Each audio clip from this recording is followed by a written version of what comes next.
요한복음 1장 9절에서 14절까지의 말씀입니다.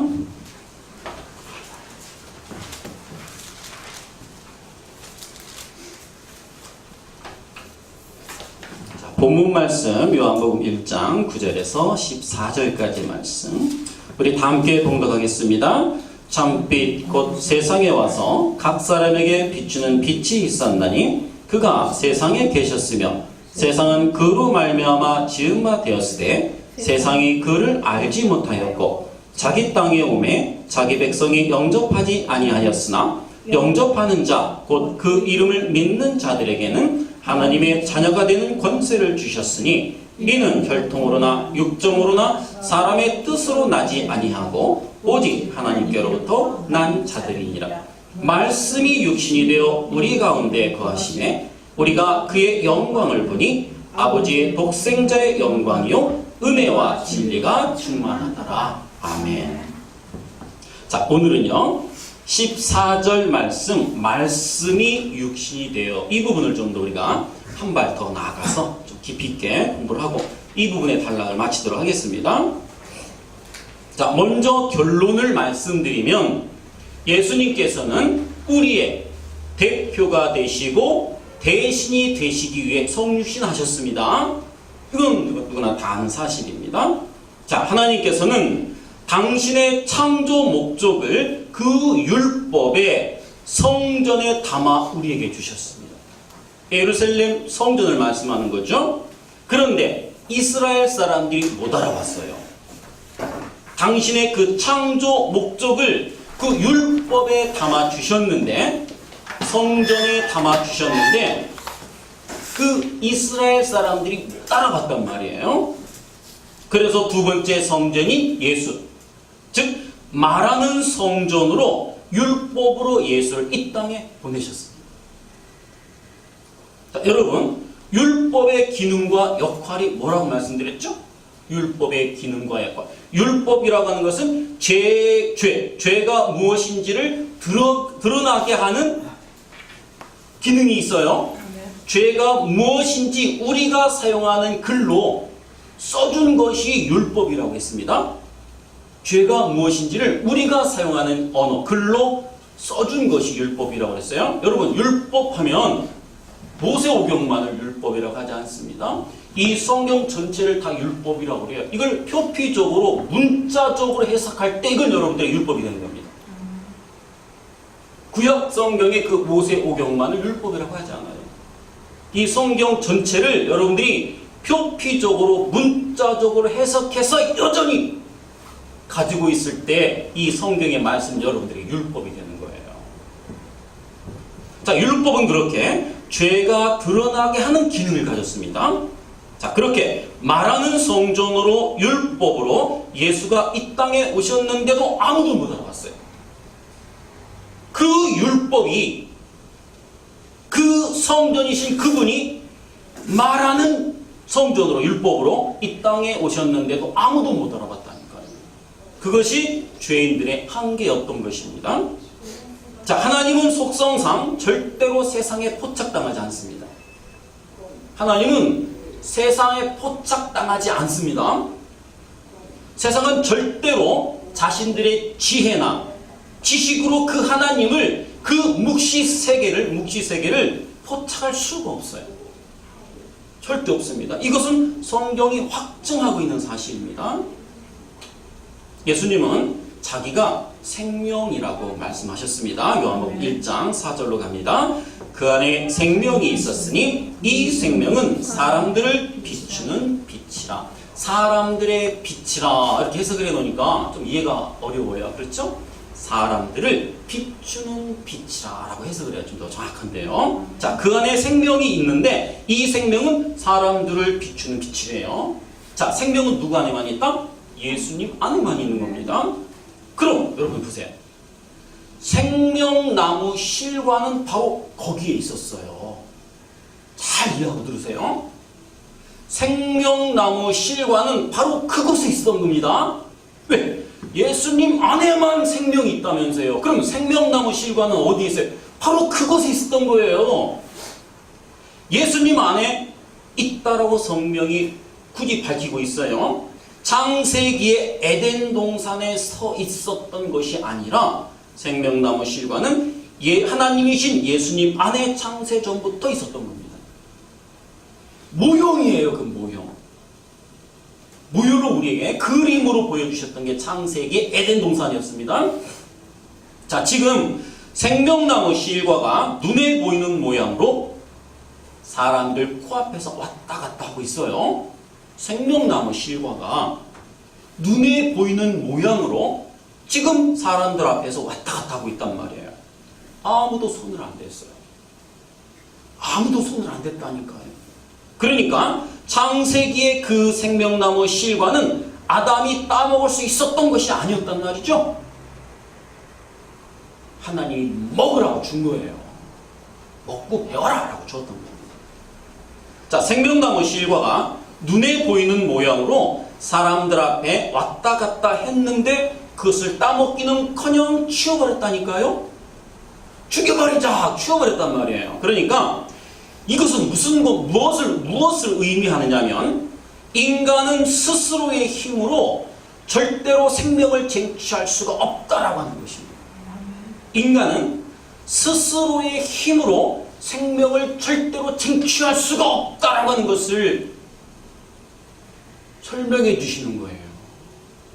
생명나무 실과가 그들 앞에서 왔다 갔다를 했습니다. 3년 반 남짓 왔다 갔다 했어요. 못 알아봤어요. 치워버렸어요. 오히려. 이 이야기는요, 시대를 뛰어넘어 지금 우리에게 하시는 말씀인 거예요. 이 말씀은 시대를 뛰어넘어 지금 우리에게 던져주시는 경고의 메시지라니까요. 너희는 이런 피조물이야 라고 목 놓아 외치고 계신 거란 말이에요. 누가요? 예수님께서. 너희들은 이러한 피조물이야. 제발 좀 알아먹어라 라고 목 놓아 외치고 계신 거란 말이에요. 제발 좀 알아먹어라. 인간들은 그렇게 부분적인 빛을 마치 온전한 빛인 것처럼 엉뚱한 이 세상의 잡것들을 가지고 내가 내 생명을 조금씩 쌓아가고 있고 구원해 가고 있다라고 착각 속에 살아가고 있습니다. 그것이 오늘날의 교회 현실이에요. 또 그렇게 가르치고 있습니다. 여러분, 천국에 차등 상급론이 있습니까? 한번 제가 질문을 한번 던져볼게요. 여러분, 천국에 상급론이 있습니까? 없습니까? 없어요. 천국에는 상급론이 없어요. 차등 상급론이 없어요. 차등이란 뭔지 알죠? 1등에서부터 100등까지 없단 말이에요. 그런 차등 상급론이 있는 곳이 천국이라면 저는 안 갑니다. 절대 안 갑니다. 들어보세요. 하나님의 뜻대로 그렇게 살다간, 하나님의 뜻대로 그렇게 가난하게 살다간 고아와 과부는 어떻습니까? 또요, 거지로 살다간 나사로. 평생을 거지로만 살다 갔습니다. 남의 집 대문 앞에서 구걸이나 하다가 살다 갔어요. 또 평생 강도짓만 하다가 간 그 예수님 옆에 그 강도는요, 아무것도 한 것이 없잖아요. 이들은. 여러분, 포도원 품꾼에 비유하시죠. 포도원 품꾼의 비유 한번 읽고 갑니다. 마태복음 20장으로 갑니다. 함께 읽겠습니다. 천국은 마치 품꾼을 얻어 포도원에 들어보내려고 이른 아침에 나간 집주인과 같으니 그가 하루 한 데나리온씩 품꾼들과 약속하여 포도원에 들여보내고 또 제3시에 나가보니 장터에 놀고 서 있는 사람들이 또 있는지라 그들에게 이르되 너희도 포도원에 들어가라. 내가 너희에게 상당하게 주리라 하니 그들이 가고 제6시와 제9시에 또 나가 그와 같이 하고 제11시에도 나가보니 서 있는 사람들이 또 있는지라 이르되 너희는 어찌하여 종일토록 놀고 여기 서 있느냐. 이르되 우리를 품꾼으로 쓰는 이가 없나이다. 이르되 너희도 포도원에 들어가라 하니라. 저물매 포도원 주인이 청지기에게 이르되 품꾼들을 불러 나중 온 자로부터 시작하여 먼저 온 자까지 삭슬 주라 하니 제11시에 온 자들이 와서 한 데나리온씩을 받거늘 먼저 온 자들이 와서 더 받을 줄 알았더니 저희도 한 데나리온씩 받은지라. 자, 보세요. 모두가 똑같이 한 데나리온씩 받았어요. 이 포도원 품꾼의 비유는 여러분 이거를 이야기하는 거예요. 모두가 한 데나리온씩 받았단 말이에요. 아침 9시에 온 자나 오후 3시, 5시에 온 자나 똑같이 받았어요. 쉽게 말하면 한 돈 1,000원씩 받았단 말이에요. 돈 오늘날 우리 돈으로 한 사람에 한 돈 1,000원 정도 된다고 그래요. 한 돈 1,000원씩 받은 거예요. 아침 9시부터 와서 일한 자나 저녁 5시에 와가지고 딸랑 1시간 일하고 간 자나 똑같이 한 데나리온씩을 받았단 말이에요. 여러분, 성경에서는요, 너희는 왕이요 제사장이요 선지자다라고 그래요. 그렇다면 여러분, 이런 구절들도 몇몇 신자들에게만 해당되는 구절입니까? 차등상급론이 있다라면 너희는 왕이요 제사장이요 선지자다라고 하는 이 예수님의 이 말씀도 몇몇 선지자에게만 해당되는 말이 된단 말이에요. 그래요? 안 그렇잖아요. 이 땅의 모든 하나님의 백성들은 왕같은 자요 제사장이요 선지자입니다. 한 사람도 빠짐없이 동일해요. 맞지가 않잖아요. 앞뒤가. 이 땅에서 내놓는 몇 개의 행위를 가지고 가봤자 하나님은 카운트 안 해줍니다. 여러분들. 고린도전서 3장으로 갑니다. 읽겠습니다. 이 닦아둔 것 외에 능히 다른 터를 닦아둘 자가 없으니 이 터는 곧 예수 그리스도라. 만일 누구든지 금이나 은이나 보석이나 나무나 풀이나 짚으로 이 터 위에 세우면 각 사람의 공적이 나타날 터인데 그날이 공적을 밝히리니 이는 불로 나타내고 그 불이 각 사람의 공적이 어떤 것을 시험할 것임이라. 만일 누구든지 그 위에 세운 공적이 그대로 있으면 상을 받고 누구든지 공적이 불타면 해를 받으리니 그러나 자신은 구원을 받되 불 가운데서 받는 것 같으니라. 그러면 우리가 가지고 간 것 중에 불타지 않는 공적이 있다는 말씀이 아니에요. 그런 뜻이 아니에요. 해석을 이렇게 넣어가지고 여러분 오해 소지가 많습니다. 우리가 갖고 간 것 중에 그럼 하나님의 그 심판대 앞에서 그 불에 타지 않고 남을 공적이 있단 말이에요? 없어요. 그런 뜻이 아니란 말이에요.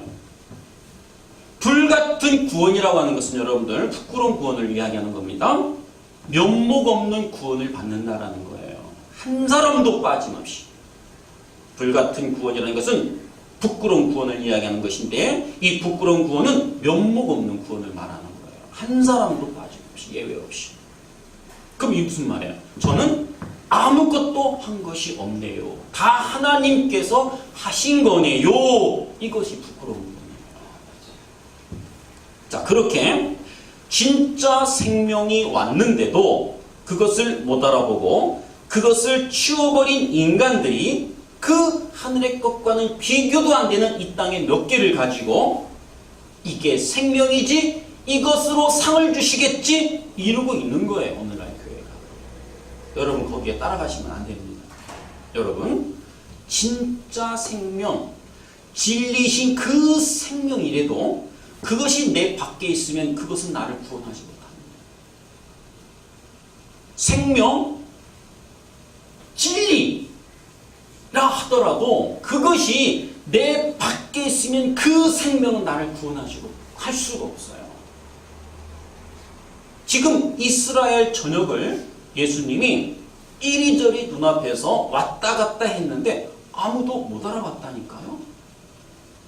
진리가 내 눈앞에서 왔다 갔다 해도 내가 그 진리를 못 알아봤어요. 그 진리는 나를 구원하지 못한다니까요.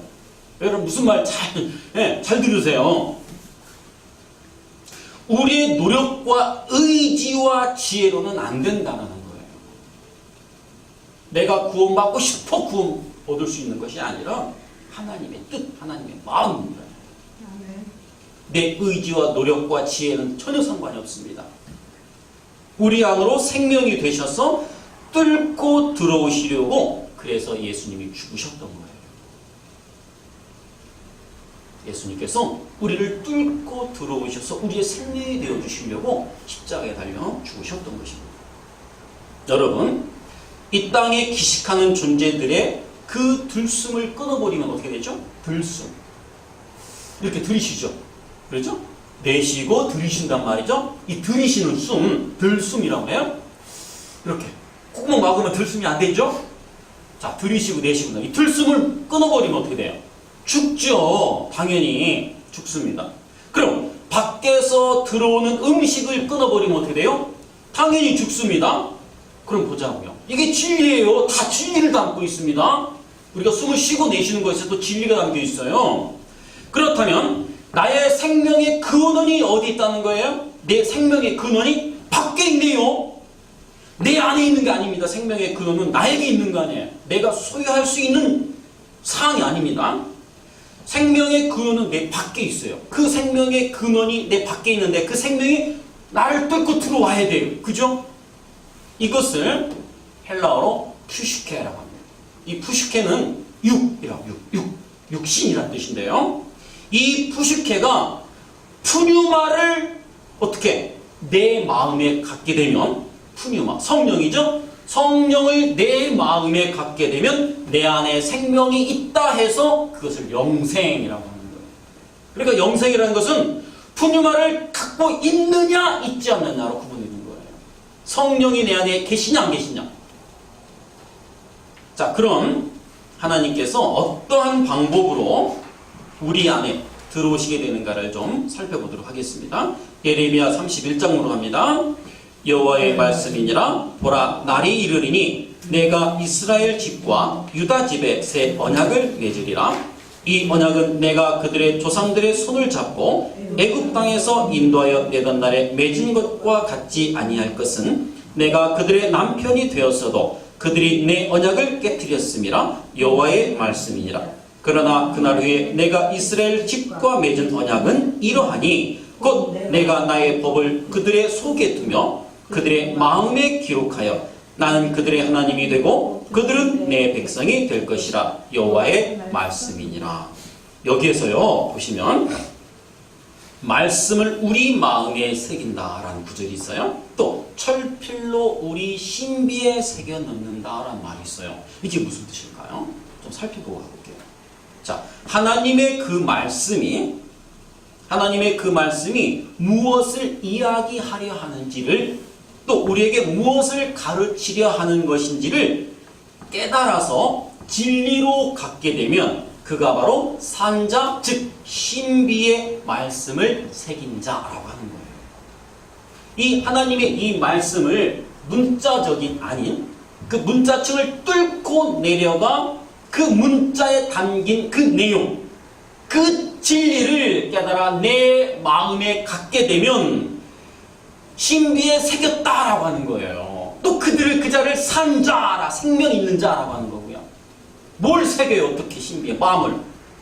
그렇죠? 철필로 내 신비에 새겨주시옵소서 이렇게 기도 많이 하잖아요. 진리를 깨닫지 못하면 절대 되지 않습니다, 여러분들. 이 말씀이 무엇을 나에게 가르치려 하는지, 이 말씀이 의도하고 있는 그 내용이 무엇인지를 깨달아서 내가 갖게 되면 마음에 새겼다라고 하는 겁니다. 그럼 더 이상 밖의 법은 나와는 아무 상관이 없게 되네요, 이제. 그렇죠? 이 법을 내 신비에 새기면 내 밖의 법은 이제 나와는 아무 상관이 없는 겁니다. 그래서 결코 정죄함이 없나니 라는 문구가 또 이렇게 연결되는 겁니다. 로마서 8장으로 갑니다. 그러므로 이제 그리스도 예수 안에 있는 자에게는 결코 정죄함이 없나니 이는 그리스도 예수 안에 있는 생명의 성령의 법이 죄와 사망의 법에서 너희를 해방하였습니다. 자, 그렇게 마음의 법을 새기고 마음에 그 하나님의 법을 새기고 이 땅에 내려오신 분이 있지요. 그렇게 마음의 법을 새기고 하나님의 그 말씀을, 그러죠? 마음에 새기고 이 땅에 내려오신 분이 있어요. 누구십니까? 예수님이잖아요. 그죠? 그래서 말씀이 육신이 되어라고 말씀하시는 거예요. 말씀이 육신이 되어. 이해가세요? 왜 하나님의 그 오심을 말씀이 육신이 되어라고 말씀하신 줄 알아요? 표현을 하는지? 하나님의 법을 그 예수의 마음에 새겨서 이 땅에 오셨다라고 하는 거예요. 그분이. 말씀 육신이 이 땅에 오신 거예요. 정확히 표현하면. 그렇죠? 말씀 육신이라고 하는 그 어떤 분이 이 땅에 오셨습니다. 이런 뜻이에요. 이거를 좀 우리가 읽기 편하게 말씀이 육신이 되어 이렇게 표현을 하는 것 뿐입니다. 그 예수님이 우리를 그렇게 만들어 버리시겠다는 거예요. 그 예수님이 마음에 그 하나님의 법을 새기고 이 땅에 내려오신 그 예수님께서 말씀이 육신이 되어 오신 그 예수님이 우리를 당신과 똑같은 자들로 만들어 버리시겠다는 거예요. 그 마음의 법, 그러죠? 하나님의 법을 이제는 너희 마음에, 그러죠? 내가 쑤셔 넣겠다라는 거예요. 그러기 위해서 이 땅에 오신 겁니다. 그렇게 우리의 육을, 푸시케를 십자가에 매달아 삭제시키시고 그리스도의 영, 진리로만 남겨버리시겠다는 것. 이것이 우리의 인생입니다. 그러니까 이 땅에서 여러분들은 육이 삭제되어야 되는 거예요. 육이 삭제되어야 되는 거예요. 여러분을 분해하러 오셨다니까 하나님께서는. 여러분들을 그럴듯한 사람으로 만들어주기 위해 오신 게 아니라 여러분을 산산히 초강내시기 위해서 이 땅에 오신 분이에요. 그분은. 여러분의 이 육을 완전히 삭제시키시고 진리의 영으로만 남게 하시기 위해서 오신 분이에요. 이 땅에서 여러분들은 그러한 삶을 살다 가셔야 됩니다. 육이 찢어지고 살점이 떨어져 나가는 그런 아픔과 시련과 고통 가운데서 하나님의 은혜를 배우셔야 되는 거예요. 고린도서 3장 3절로 갑니다. 너희는 우리로 말미암아 나타난 그리스도의 편지니 이는 먹으로 쓴 것이 아니요 오직 살아계신 하나님의 영으로 쓴 것이며 또 돌판에 쓴 것이 아니요 오직 육의 마음판에 쓴 것이라. 먹으로 쓴 것은 성경을 말씀하시죠. 영으로 쓴 것은 진리를 말하는 것이고 돌비에 쓴 것은 그 신의 산에서 하나님께서 돌판에 써주신 그 계명을 말씀하시는 거예요. 참고적으로. 자, 성경의 말씀을 문자적으로 이해하고 표피적으로만 가지고 있으면 그것이 돌비에 새긴 것이에요. 돌비에 새겼다라는 말의 진리가 바로 이겁니다. 성경의 말씀을 표피적으로 문자적으로만 갖고 있으면 표피적으로 이해하고 그냥 문자적으로만 여전히 내가 갖고 있게 되면 돌비에 새긴 것이 되는 거예요. 그것이. 자, 왼뺨을 때린 자에게 오른뺨을 대주라고 했죠? 성경의 말씀에 보면. 또 오리를 가자고 하는 자에게 심리까지 같이 가주라고 그래요. 자, 그렇게 돌비에 새긴 말의 껍데기만을 보고 그리고 그 돌이 행한 일을 내 밖에 어떤 사건으로 갖고 있을 때에 성경은 나에게 돌비에 새긴 것이 되는 거예요. 성경의 말씀이 나에게는 돌비에 새긴 것이 되어버리는 거예요. 그게 바로 뭐예요? 돌비에 새긴 게 뭐예요? 율법 10계명이죠. 10계명은 계명의 10이라는 얘기인데 이 계명을 10개로 나눠준 게 그런 뜻은 아니죠? 이 성경의 말씀을 그냥 그렇죠? 이렇게 쭉 한 10개 정도 이렇게 그 안에 하나의 모든 말씀 다 들어가 있는 거예요. 자, 그러니까 성경의 말씀을 표피적으로 이해하여 문자적으로 내가 갖고 있게 되면 그 말씀이 나에게는 뭐가 되는 거예요? 돌비에 새긴 거. 신의 산에서 하나님께서 신의 산에서 그 이스라엘 백성에게 준 그 법이 되어버린단 말이에요. 그 법은 나를 구원하지 못합니다. 법은 나를 어디로 끌고 가요? 법은 나를 자꾸 정죄하잖아요. 그렇죠? 자, 반대로요. 그 말씀을 사랑, 그 능력, 그 생명을 내 마음으로 갖게 되면 그것이 신비에 새긴 것이 되는 거예요. 이 성경의 말씀을 사랑. 여러분, 위에 5계명, 아래 5계명, 그렇죠? 구약의 그 5계명을 하나님이 10계명을 주시는데 1부터 5까지는 하나님이 풀어줘요. 근데 6부터 10까지는 풀어주지 않고 그냥 제목만 딱딱딱 주고 만단 말이죠. 근데 그 6부터 10까지 그 제목만 딱딱딱 붙여있는 그 계명을 예수님께서 산상수훈에서 밝혀주세요. 이제 털어주세요. 그러죠? 그 1부터 5까지 5개는 하나님께서 풀어줘요. 계명을 주시면서. 근데 6부터 10까지는 그냥 제목만 붙여주고 만단 말에 설명이 없어요. 근데 그 나머지를 예수님께서 산상수훈에서 산에 올라가 풀어주신단 말이에요. 우리에게. 그리고는 이 계명을 딱 하나로 그냥 정리해줘요. 뭘로? 사랑.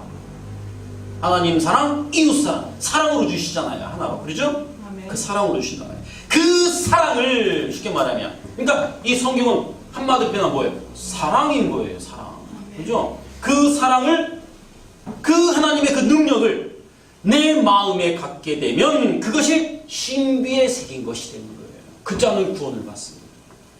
그러니까 여러분들은 이 성경의 말씀을 어떻게 돌비에 새기고 있습니까? 여러분 마음판에 새기고 있습니다.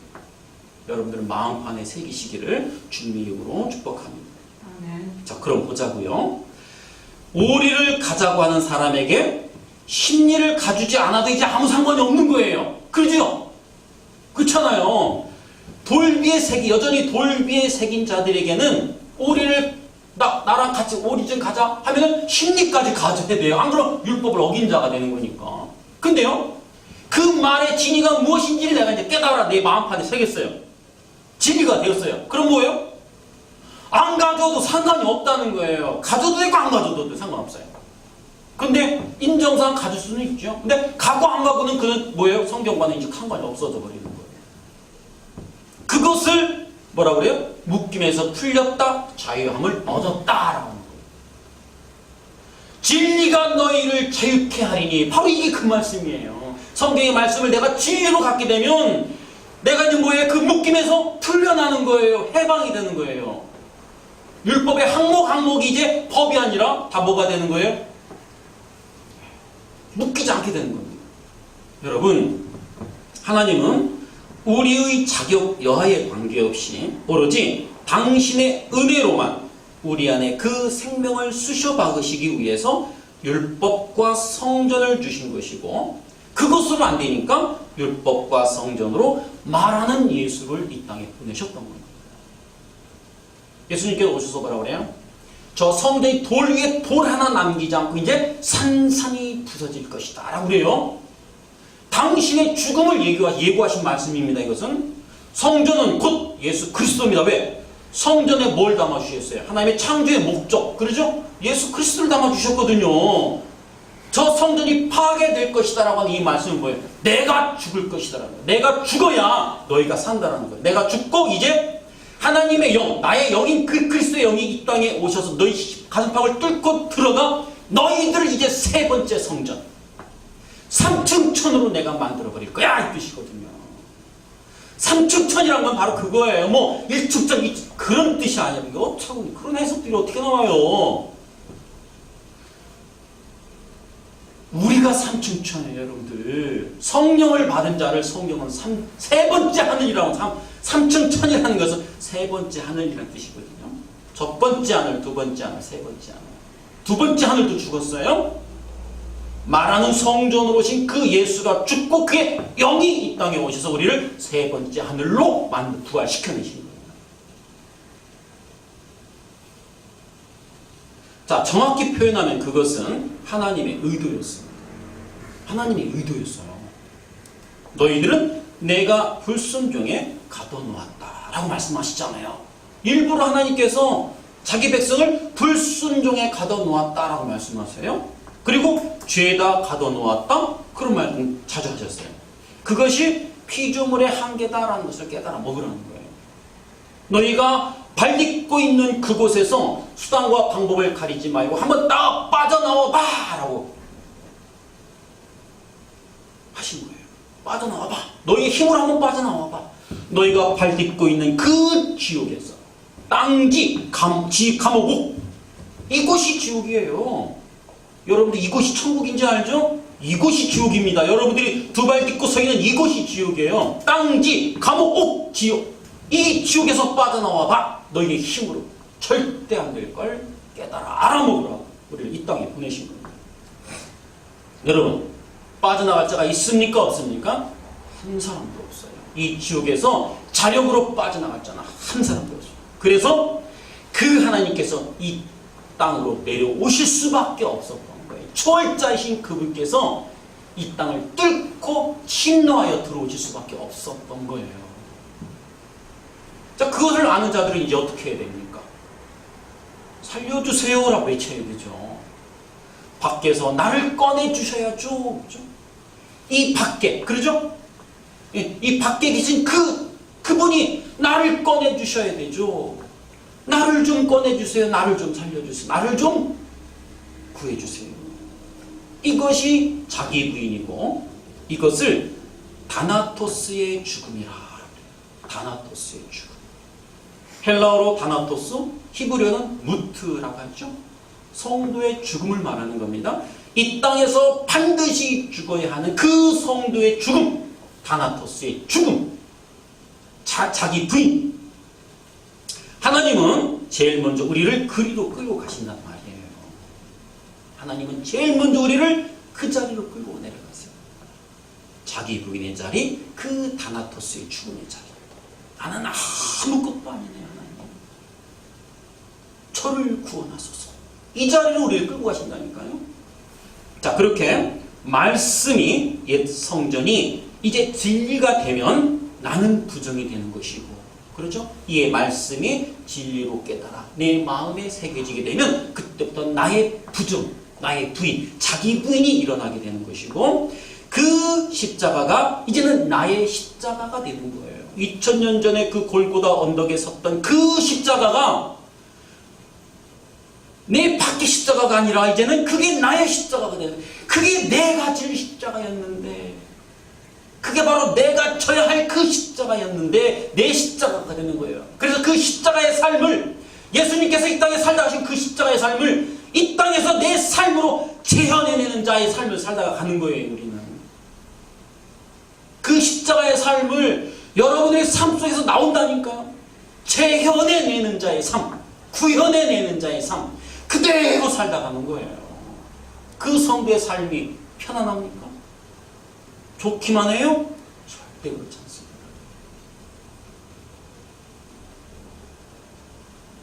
그런 자는 구원을 받는 것입니다.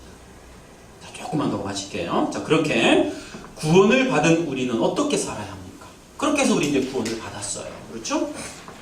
자, 주님께서는 이렇게 말씀하셨습니다. 마태복음 16장으로 갑니다. 이에 예수께서 제자들에게 이르시되 누구든지 나를 따라오려거든 자기를 부인하고 자기 십자가를 지고 나를 따를 것이니라. 이런 말씀을 대할 때면 좀 이상한 생각이 들죠? 왜요? 예수님께서 이미 십자가를 지시고 모든 걸 다 이루셨다라고 말씀해 놓고는 우리가 잘 십자가가 남아있다라고 말씀하시잖아요. 지금 그런 뜻이 의미로 들리잖아요. 그렇죠? 예. 예수님께서 다 이루었다라고 하고 가셨어요. 이제 우리가 질 십자가는 없다라고 하셨어요. 말씀을. 근데 또 우리가 질 십자가가 있다라고 또 이렇게 그런 그 뉘앙스를 풍기는 말씀을 하고 가셨단 말이에요. 자, 분명한 것은 우리는 원리적으로, 운명적으로, 신분적으로, 영적으로 이미 십자가를 지고 저주를 다 받아난 사람들이 되었어요. 그리고 모든 율법을 다 지켜낸 사람들이 되었습니다. 그러나 예수님의 이 말씀을 어떻게 받아들여야 하느냐, 이 부분에 대해서 좀 더 설명을 드리고 마치도록 할게요. 나를 따르는 자는 분명히 자기 십자가를 질 것이다. 이 말의 진의가 무엇인지 간단하게 설명을 드릴게요. 여러분, 이 땅에서 그 모든 율법을 지켜내신 예수 그리스도의 삶을 성도는 추구하게 되어 있다라는 것입니다. 예수님께서 이 땅을 살다 가신 그 삶, 그 삶의 원리를 이 땅을 살아가는 그 백성 성도들은 반드시 그 예수님의 삶을 추구하고 쫓아가게 되어 있다라고 하는 말씀인 거예요. 그리고 그러한 삶을 요구받고 있다라고 하는 것입니다. 이게 성도의 의무인 거예요. 지난 시간에 말씀드렸죠? 권세를 부여받는데 그 권세에는 뭐가 따른다? 책임과 의무가 수반되는 권세라고 그랬죠? 이 의무가 우리에게는 주어졌어요. 물론 하나님은 우리에게 예수님처럼 모든 율법을 다 지켜내기를 요구하시는 것은 아니에요. 절대 아닙니다. 그렇다면 성도에게 떨어진 예수 그리스도의 삶이라는 것은 어떤 삶을 말하는 것인가? 신자에게 떨어진 그리스도의 삶이라고 하는 것은 성도가 하나님의 백성이 창조의 목적으로 돌아가 하나님의 영광을 효과적으로 반응하며 살아가는 것을 의미하는 거예요. 한 줄로 정리하게 되면 창조의 목적으로 돌아가 하나님의 영광을 효과적으로 반응하는 삶, 그 삶을 살라라고 요구하시는 거예요. 그게 우리가 져야 할 십자가인 겁니다. 이 땅에서. 다른 게 아니에요.